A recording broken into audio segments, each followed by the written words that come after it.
Assalamualaikum warahmatullahi wabarakatuh.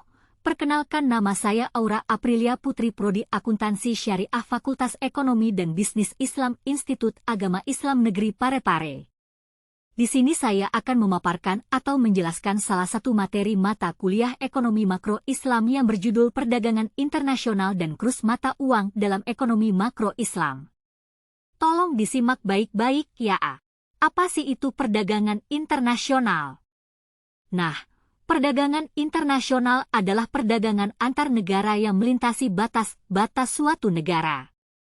Setiap negara tidak mungkin dapat memproduksi semua kebutuhannya sendiri, melainkan suatu negara membutuhkan negara lain untuk bekerja sama agar dapat memenuhi kebutuhan yang belum bisa dipenuhi oleh negara tersebut.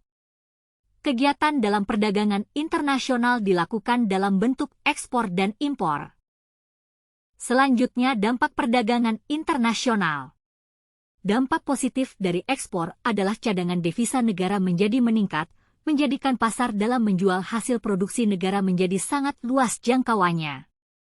Dampak positif impor adalah bangsa dan negara akan lebih maju karena segala sesuatu akses dapat ditemukan, negara juga akan mengalami peningkatan industri bahan baku, dan jika demikian akan meningkatkan taraf hidup dan kesejahteraan rakyat dan masyarakat. Faktor yang menghambat perdagangan internasional.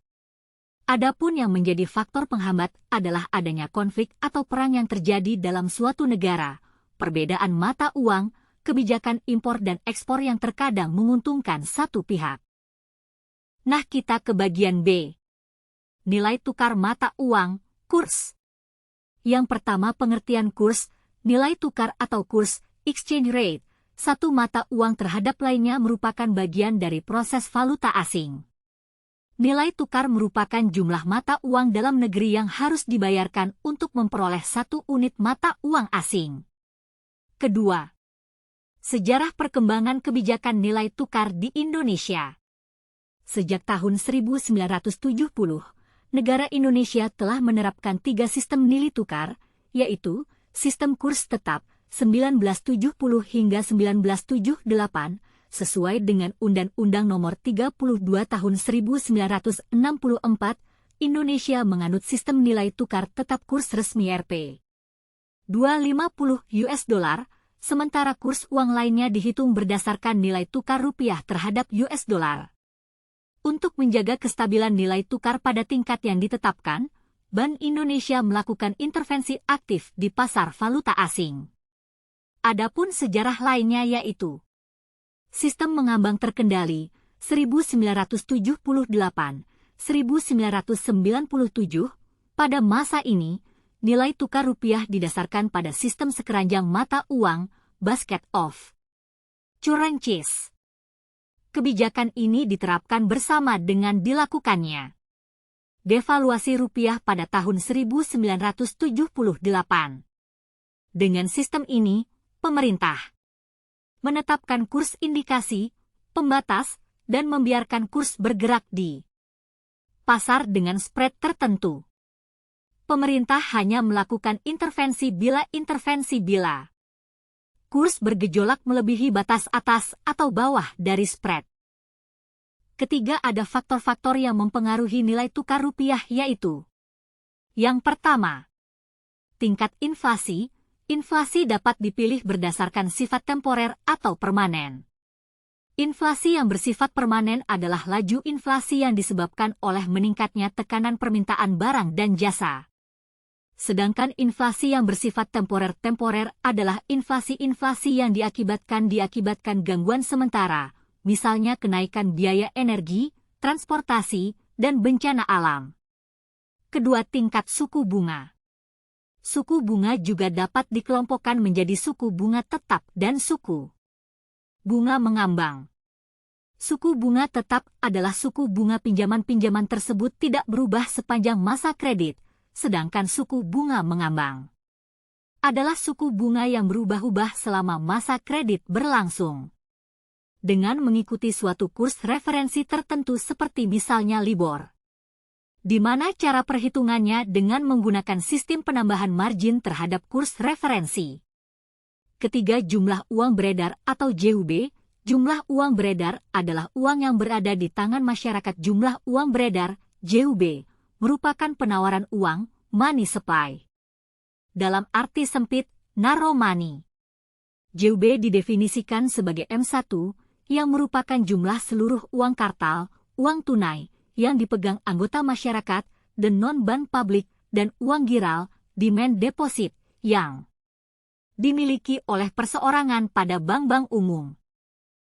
Keempat, pendapatan nasional, produk nasional bruto, PNB, atau Gross National Product, GNP, adalah konsep yang mempunyai arti yang bersamaan dengan GDP, tetapi memperkirakan jenis-jenis pendapatan yang tidak sedikit berbeda. Dalam menghitung pendapatan nasional bruto, nilai barang tung pendapatan nasional bruto, nilai barang dan jasa yang dihitung dalam pendapatan nasional hanyalah barang dan jasa yang diproduksikan oleh faktor-faktor produksi yang dimiliki oleh warga negara dari negara yang pendapatan nasionalnya dihitung. Yang terakhir, posisi neraca pembayaran internasional Indonesia atau BOP. Posisi BOP akan sangat berpengaruh terhadap pergerakan nilai tukar mata uang domestik terhadap mata uang asing.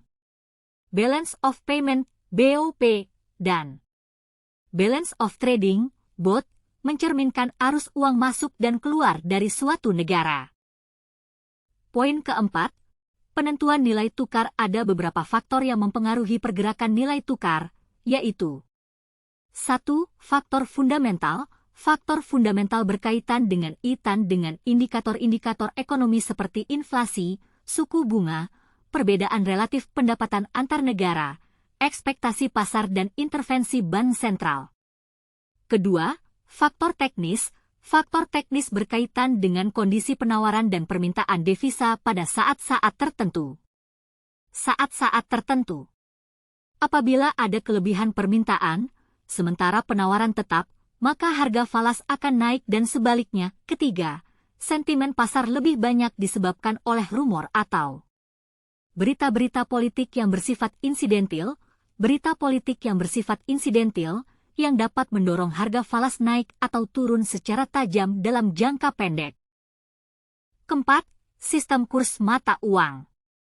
Menurut Kuncoro, sistem kurs mata uang yang berlaku di perekonomian internasional, yaitu sistem kurs mengambang, floating exchange rate. Sistem kurs ini ditentukan oleh mekanisme pasar dengan atau tanpa upaya stabilisasi oleh otoritas moneter. Dan yang terakhir, nilai tukar dalam ekonomi Islam. Nilai tukar suatu mata uang di dalam Islam digolongkan dalam dua kelompok, yaitu natural dan human. Sebab-sebab fluktuasi sebuah mata uang dikelompokkan sebagai berikut. Natural exchange rate. Fluktuasi nilai tukar uang akibat dari perubahan-perubahan yang terjadi pada permintaan agregatif, ED. Fluktuasi nilai tukar uang akibat perubahan-perubahan yang terjadi pada penawaran agregatif, AS. Perubahan harga yang terjadi di luar negeri.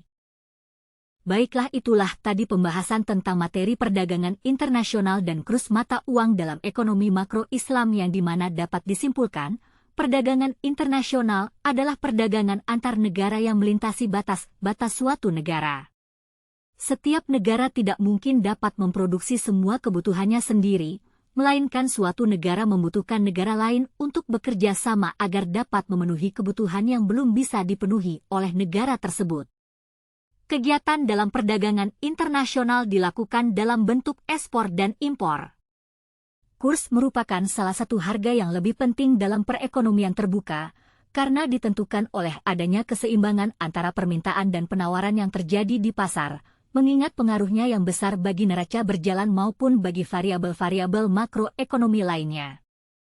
Kurs dapat dijadikan alat untuk mengukur kondisi perekonomian suatu negara.